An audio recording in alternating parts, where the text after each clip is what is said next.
Chào cả nhà nhá. Hôm nay cửa hàng điện máy nhà em lên cho mọi người một cái con Kamatsu KM68 này. Con này là con đầu nổ các bác nhá.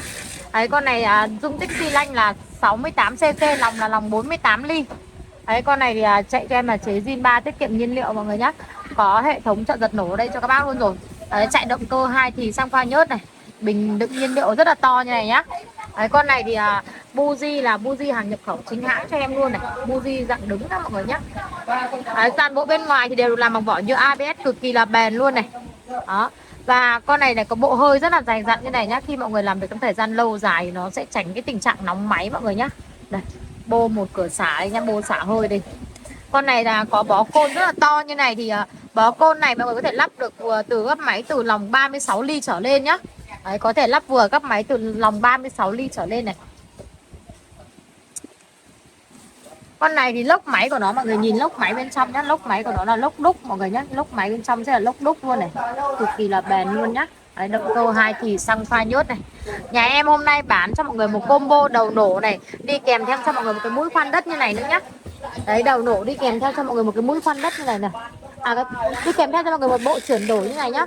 Đấy, đầu bò thì là cũng là bằng lốc đúc luôn nhá các bác nhá. Đấy, đi kèm theo cả mũi khoan. Mũi khoan nhà em hiện tại đang có hai loại là mũi khoan kép và mũi khoan đơn đây nhá. Và mũi khoan bên nhà em có kích thước là 10, 15, 20 và 30 các bác nhá.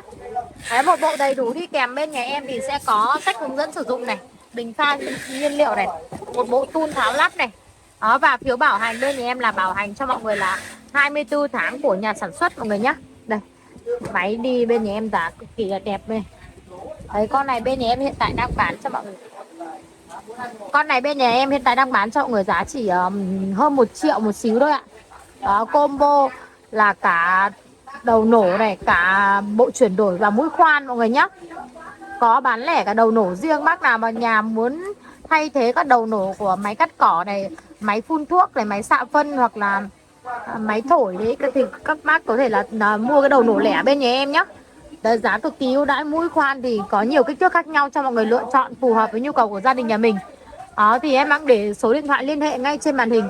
Bác nào mà muốn mua cái dòng sản phẩm máy đầu nổ Kamatsu KM68 bên nhà em với giá ưu đãi thì các bác liên hệ ngay số điện thoại trên màn hình giúp em hoặc để lại lời nhắn để bên em hỗ trợ tư vấn chốt đơn cho bác nhé. Hàng bên nhà em hàng chính hãng bảo hành cho mọi người 24 tháng này, hỗ trợ cho mọi người kiểm tra hàng, giật nổ, test máy trước khi thanh toán nhé các bác nhé. Đấy, đổi trả hàng trong vòng 7 ngày kể từ khi nhận hàng này. Giá cực kỳ ưu đãi trong video ngày hôm nay nên mọi người liên hệ lại với em nhé. Cảm ơn mọi người đã xem hết video của em. Nếu mà thấy sản phẩm nhà em hữu ích thì mọi người có thể cho em xin một like, một đăng ký kênh các bác nhá. Cảm ơn mọi người rất là nhiều.